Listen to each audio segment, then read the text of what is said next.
విధంగా రెండోది అయస్కాంతోపలం సూచిక.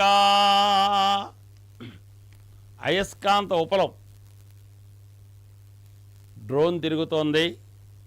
మనవే డ్రోన్లు, మన డ్రోన్లు మధ్య మధ్యలో తిరుగుతూ మనకు అద్భుతమైనటువంటి వీటిని ఆకర్షణలన్నీ కూడా చూపించారు సంవత్సరం. ఇందాక అనుకున్న కాసేపు వర్షం పడినప్పటికీ కూడా అతి తొందరగా ఈ కార్యక్రమం వెలుగు ఉంటుండగా ముగింపు జరగబోతోంది. అమ్మవారి 2వ పర్యాయం వెళ్తున్నారు. వెళ్ళి 3వ పర్యాయం తిరిగితే చాలు. ప్రస్తుతం కోట నుండి వెనక్కి 2వ పర్యాయం వెళ్ళడం జరుగుతోంది.